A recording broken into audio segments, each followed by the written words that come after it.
Brian with kings. 1,000. And Bill with ace king in the straddle.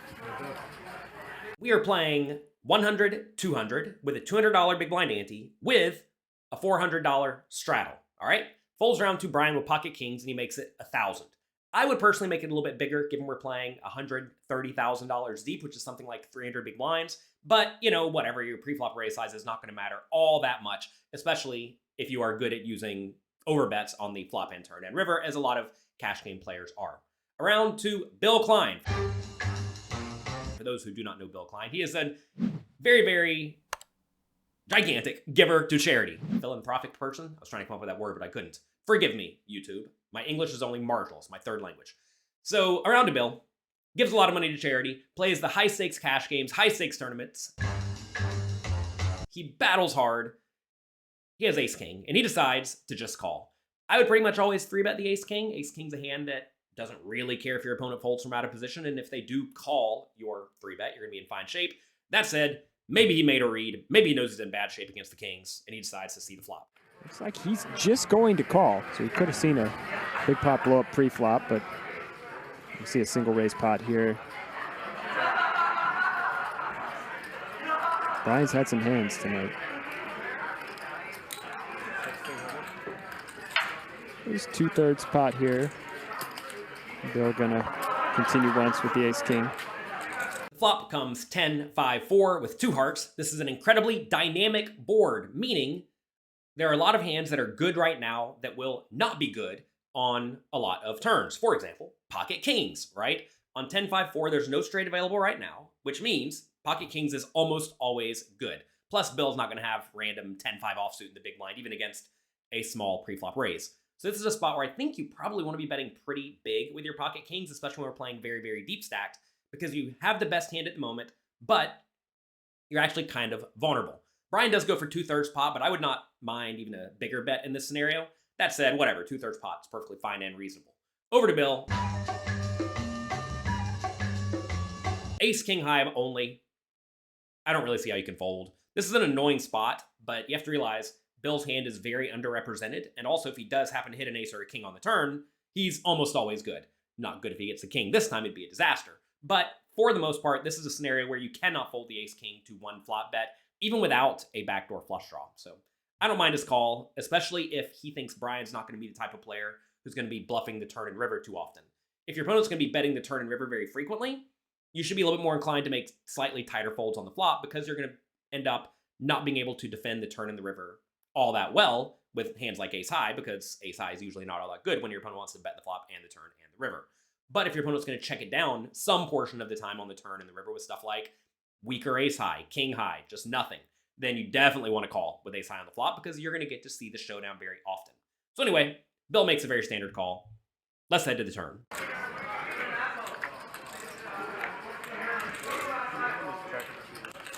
Five on the turn. Bill could certainly have quite a bit of 5x here from the third blind, but could also just have 10x that is just never folding on this turn. Could have flush draws, straight draws, etc. Imagine Brian just continues betting here for value.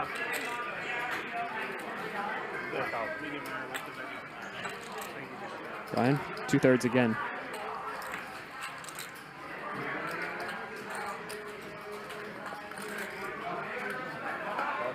And Bill gonna call. Nice pot, Charles. The turn is another 5, and this is a spot where I definitely think Brian has to be a little bit more cautious going for a continuation bet on the turn after Bill checks, because Bill is actually going to have a pretty good amount of 5s in this scenario, because he's going to call pre-flop with a lot of suited 5s and even some offsuit 5s, like 7-5 offsuit, 6-5 offsuit, 5-3 offsuit for all I know, because he's getting very good odds closing the action.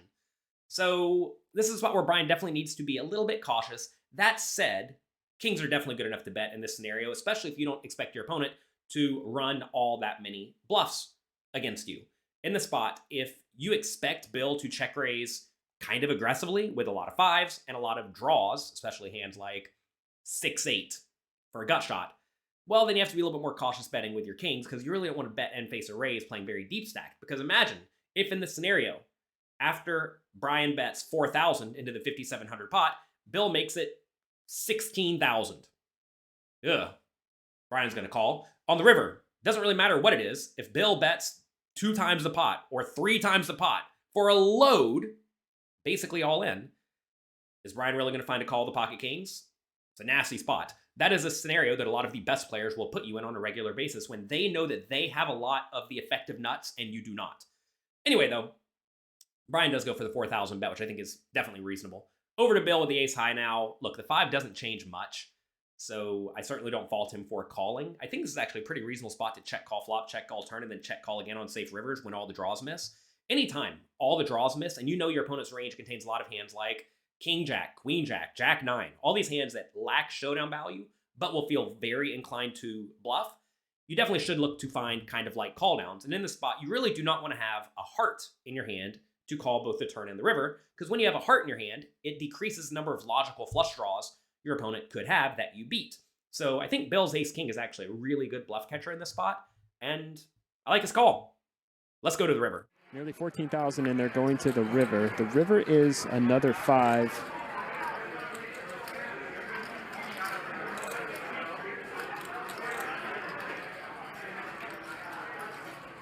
And if Bill thought his ace-king high was a bluff catcher before, no need to do anything here but check.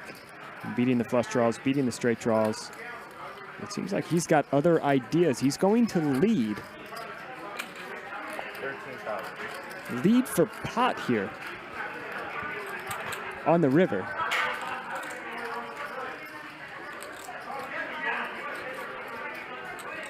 The river brings a 5, which is actually a really good card for Bill because now he beats every single draw that was possibly available. Notice if the river was something like a 3.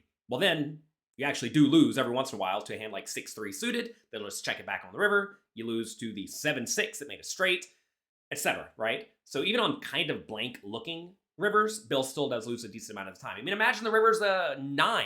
Bill's randomly going to lose to 9-8 suited that decided to bluff, or Jack 9 suited, or Queen 9 suited, right? But on this 5, if Bill was behind on the turn, he was already behind. So this river is excellent for Bill. And for that reason, I would have just check called here. I would have check called and I would have lost. Instead, though, Bill decides to load it up. $13,000. Woo! Why would Bill load it up here for $13,000? The only reason you'd want to lead in this scenario is if you think your opponent's going to fold a full house. Now, why would they fold a full house? I mean, if they think you have exactly a 10 and are just trying to get value, then maybe they fold out a hand like pocket 9s or pocket 8s. The problem, though, is that a hand like pocket 9s or pocket 8s may not bet on the turn. So if they're not going to be betting with 9s or 8s on the turn, then they're going to fold out all their garbage and they're going to call with all their 10s or better, which is going to be a decent chunk of their range. So I'm not in love with this lead by Bill. Let's see how it works out. If you're Brian, you lose to 10s and quad 5s. 4 of a kind. I would think that trip 5s would raise off the turn at some frequency. And 10s would 3-bet.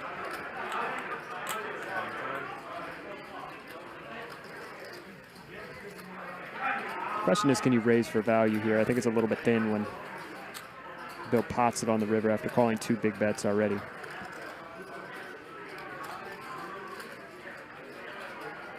What are you really targeting? 10x maybe? Maybe 10x calls. It looks like Brian is going to raise here.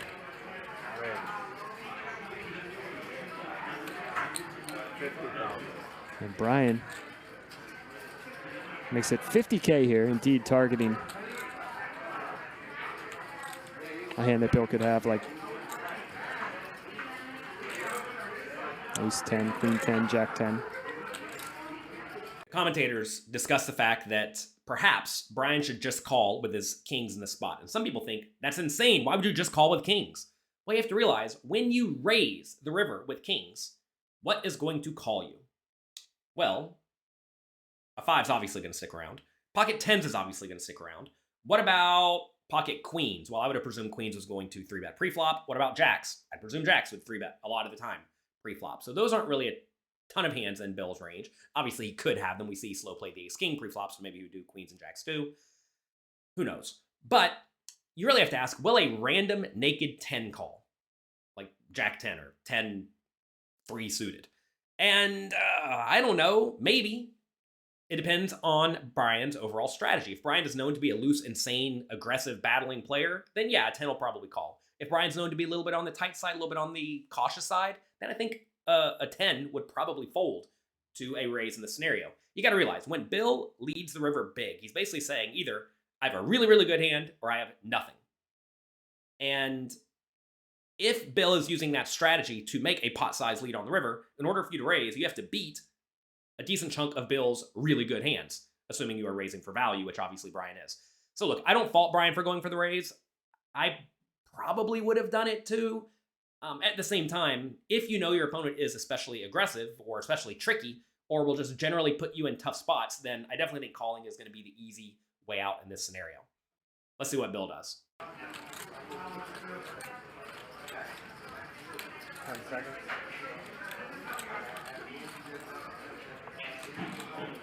Time. And Bill thinking about it.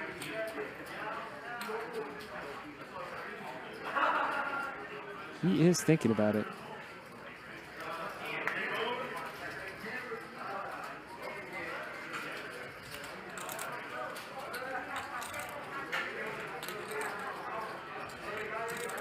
Brian not much behind after the raise. It looks like Bill's reaching for chips.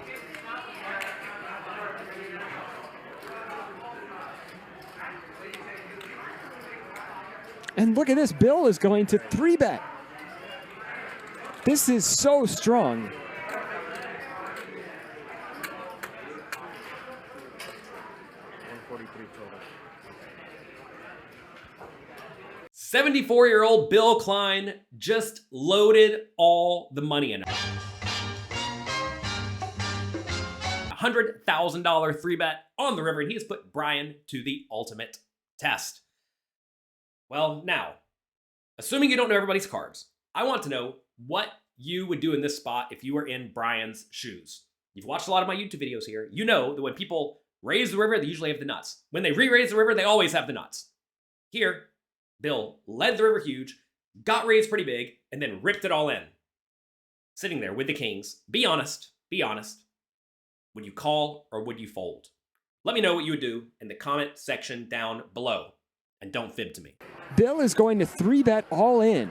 So he called a big bet on the flop, called a 2/3 pot size bet on the turn, donked for pot on the river. Brian raises 4x, and now Bill bet 3 bets all in. And if you're Brian, you gotta hate this spot. How is Bill ever bluffing? How is he bluffing?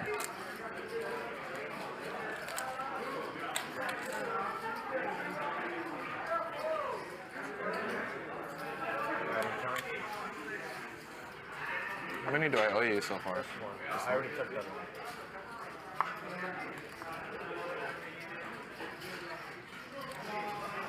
If you're Brian, you just gotta think this is a 5 almost all the time.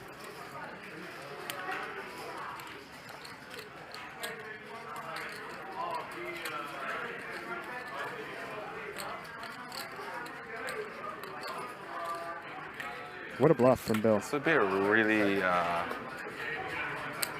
amazing bluff. 10 out of 10.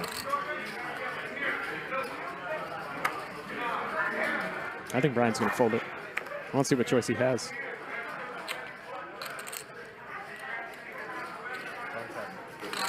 I'm probably gonna fold.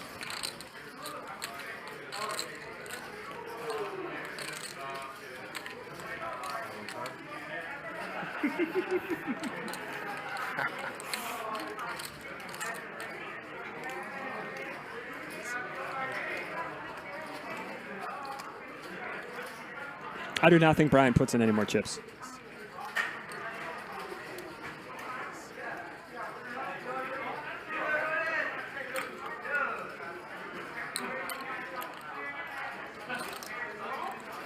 $80 more?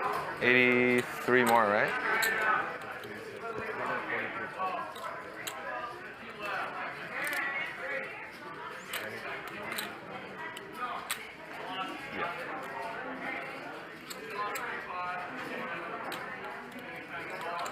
Are we playing same game? I don't know, but I'm having Only thing you're thinking if you are Brian here is, whenever there's big cards. Look at Henry. would Bill raise off his trip fives on the turn on a wet board? I fold only because I have no more money. He does fold. Ah! And Bill shows him the bluff. I think he just folded like 10. No, he folded, I think. Bill, you had the man. I thought Bill for sure have 10 Bill, or the magic. 5. I think only have Yesterday What a bluff. Good play. Oh my god. Bill. Bill, the magic. That was Beat your hand. That was the most ridiculous bluff I've ever seen.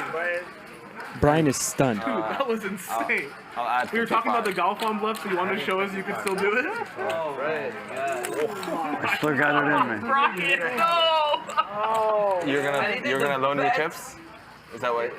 Appreciate it. Thank you. No, I'm good. Yeah. He has to have a stop loss after that. Shit. After a whole lot of thought, Brian cites that this is my case money. I have to keep my $77,000 remaining. And he makes a laydown with the pocket kings. And to be fair, I don't fault him for making the laydown with the kings, because in reality, does anyone ever do this on the river? No. Except for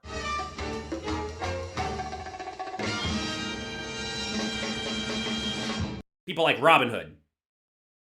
Very philanthropic people. Nice, kind. Bill Klein decides to rob Brian blind in this hand. Good job. Good work, Bill. This is a savage one. I didn't know you had it in you. Actually, I did. We played some. You get after it whenever you feel inclined. When Bill Klein feels inclined, he gets after it. There you go. That's going to be it for today. Congrats to Bill. Brian, tough luck. Tough luck. If you enjoyed this video, click the like and subscribe buttons down below. Good luck in your games. Have fun. Whenever you're facing someone who's inclined on the river, maybe the right play is to just call the kings instead and stay out of a pickle.